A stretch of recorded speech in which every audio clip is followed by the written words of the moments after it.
Make-A-Wish Foundation. They're great, and they give these dying kids their, like, one wish. And if it's me, I always say yes. And I always start the video the same way. I go, why didn't you wish to get better?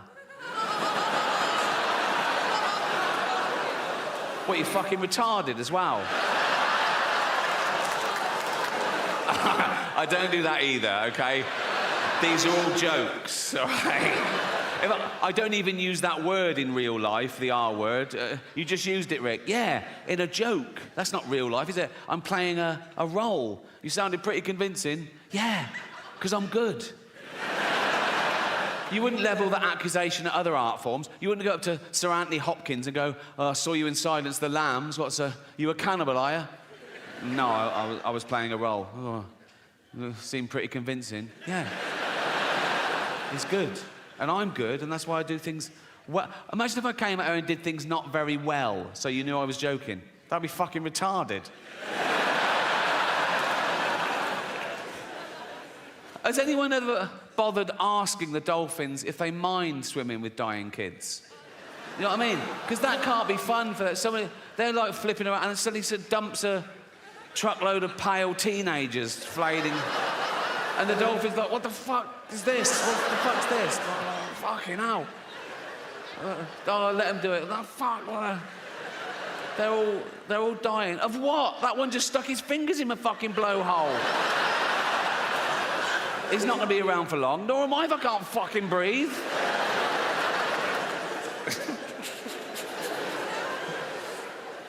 It's very sad. But we all die. We all know we're going to die. And we all do die. So it doesn't really matter if we die one at a time along the way or all at once in one big final Armageddon. The result is we're all going to be dead one day and we're all going to be dead forever. And I've been to a lot of funerals in my time. You live this long, you know a lot of people, they die, right? And I don't mind funerals because it's the end. You know what I mean? I hate weddings. Oh, fucking hell. It's so much hope. You know what I mean? And they're needy and arrogant. It's out. They go, oh, do you want to come and watch us for 12 hours? No, fuck no.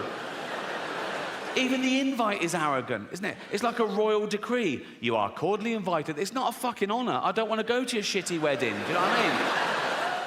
And then you go, oh, right, yeah, when is it? And they go, 2 years' time. They know you haven't got an excuse for 2 years' time. So you just have to hope that one of them dies. You know what I mean? And so you go, oh, yeah, I'll be there, yeah, where is it? And they go, India. Oh, fuck off. I'm not having injections for you, you boring bastards.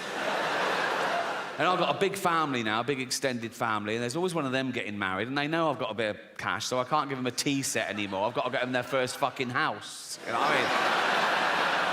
I've got a big family because I had older brothers and sisters, and they all had loads of kids, and their kids have had loads of kids, and their kids have had loads of kids, because we're chavs. Basically.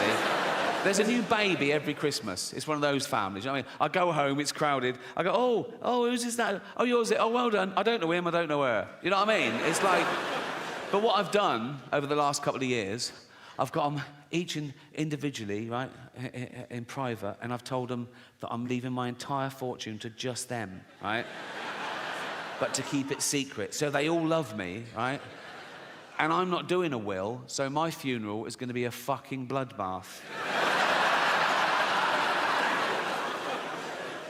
I'm at that age now where people ask me what I've got planned for my funeral. Even journalists say, oh, what's your funeral? I go, I haven't planned it. They go, no, I go, no, it's fucking depressing. Also, I don't care. I'll be dead. They go, don't care about what people think of you. No, I'll be dead. They go, what about your legacy? Fuck my legacy. You can't plan your legacy. I think of all these people who died thinking they'd be loved forever, eminent people going, there is a statue of me in the town square. And now they're pulling down the statues, aren't they? Going, pull down this fucking statue. Why? He was a slave trader. Pull down the fucking statue. He built the hospital. Should we pull that down? No, leave the hospital. Leave the hospital. Just pull down the fucking statue.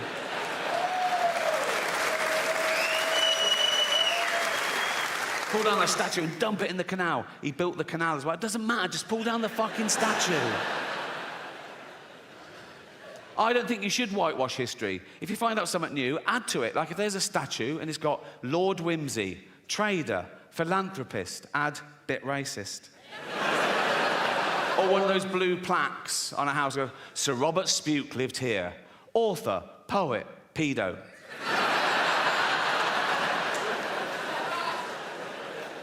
I think we live too long. That's why we have time to worry about all this. We're not meant to live this long.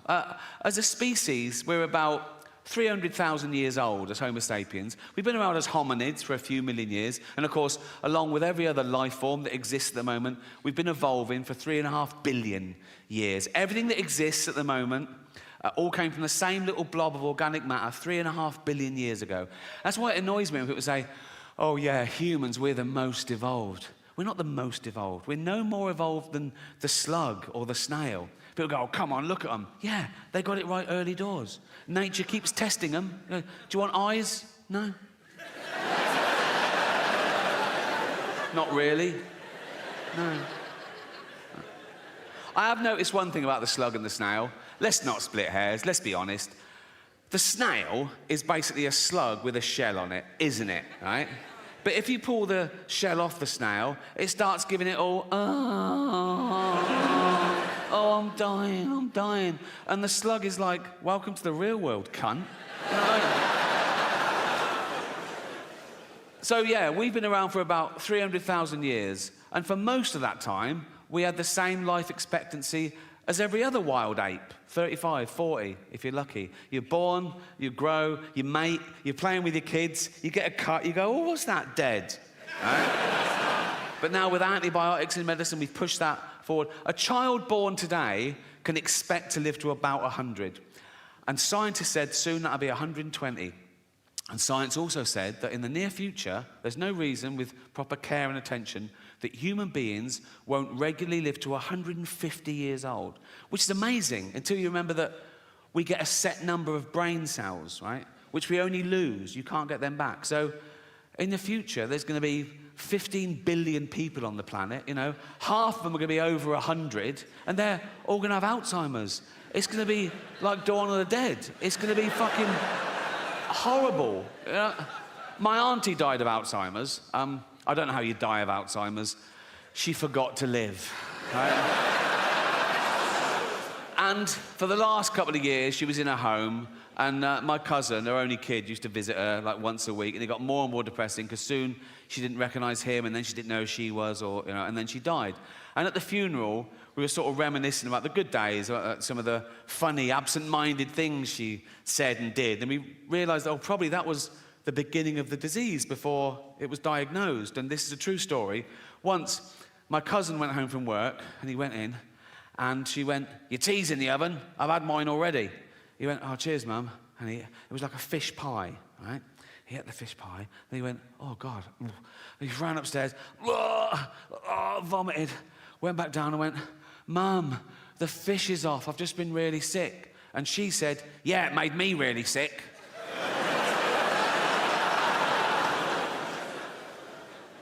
I've been looking into infant mortality rates recently.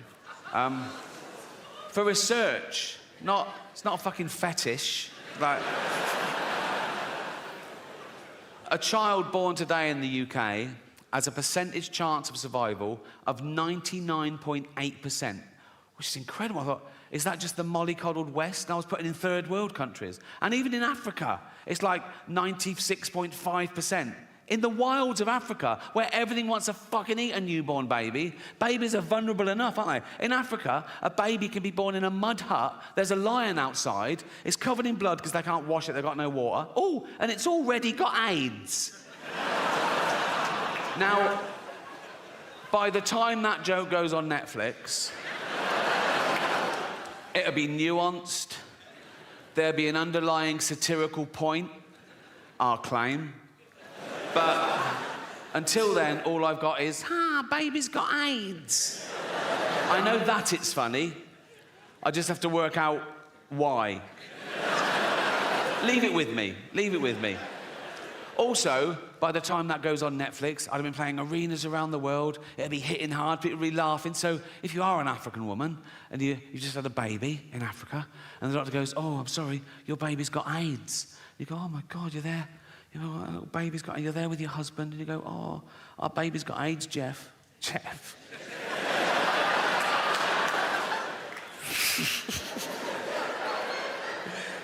I know, Tracy, I'm gutted too, darling. Our baby's got AIDS. Oh, Should we watch some comedy to cheer us up? Yeah. What, Netflix? Yeah. What, Ricky Gervais? Duh. Yeah. And they're sad that their baby's got AIDS, but they're sort of laughing along. Armageddon, And he gets to that bit, baby's got AIDS. And she goes, oh my God, Jeff, why are they all laughing at us and our baby with AIDS? And Jeff goes, well, they're not laughing at us per se. She goes, well, they are. They've named us and everything. They're literally laughing at us in this bit. And Jeff goes, yeah, but we're a fictional couple with a fictional baby with AIDS. Anyone offended by that is a fucking moron. And then he goes, and at least he didn't do the accent. So... And then she goes, yeah, but only because Jane begged him not to. It's funny because it's true.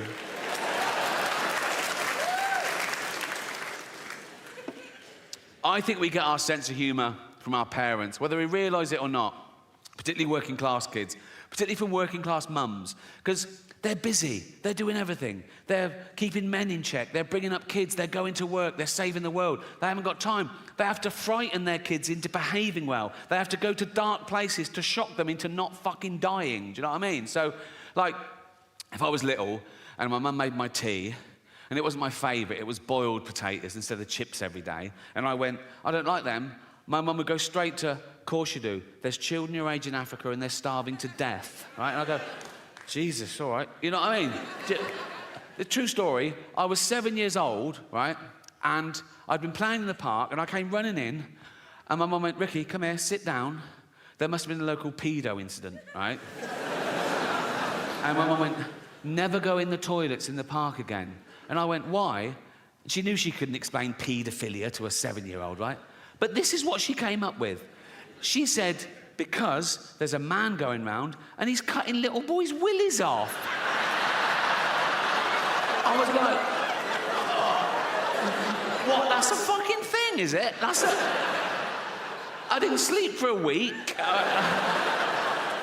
And it worked. I never went in those fucking toilets again. But she knew instinctively. If she'd have gone, Ricky, come in, sit down. What's the matter? Never go in the toilets again. Why not? There's a paedophile. What's a paedophile? Oh, he's a man who gives you sweets and puppies. Bring it on, you know what I mean? At 7 years old, I'd wank off anyone for a puppy. I'd be like that, wouldn't it? Be like that.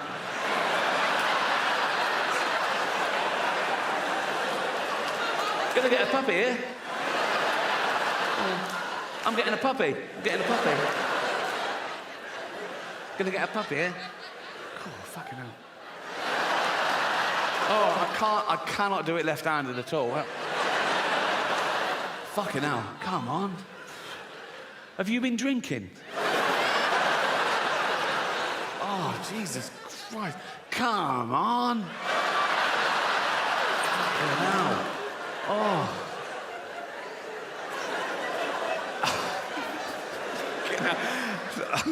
I've started, so I'll finish. Oh, fuck me. Oh, what sort of puppy is it? A what? A Labrador? Throw in a kitten, I'll give you a blowjob. I'll go over like that. Kitten, puppy, come.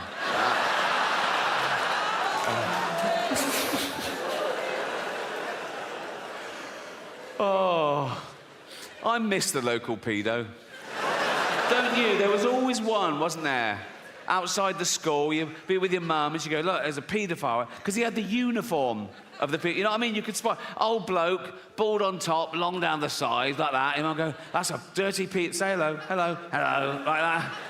Dirty, look, that's what a fucking pedo looks. Dirty fucking paedophile, right? That's what they look. If he touches you, we'll burn his house down. It was a good system, you know what I mean? But then Michael Jackson comes along and he breaks the mould, doesn't he? Because he's not an ugly bloke outside the school. I'm not saying Michael Jackson definitely was a paedophile. No one knows, only Michael and all those people he paid off. All I'm saying is that kids loved Michael. Kids loved Michael just to look at him, like a little Disney cartoon, wasn't he? And then his voice, hello, you know, that... Oh, Michael Jackson go up to any kid he wanted. Probably not like that, didn't he? Probably like that.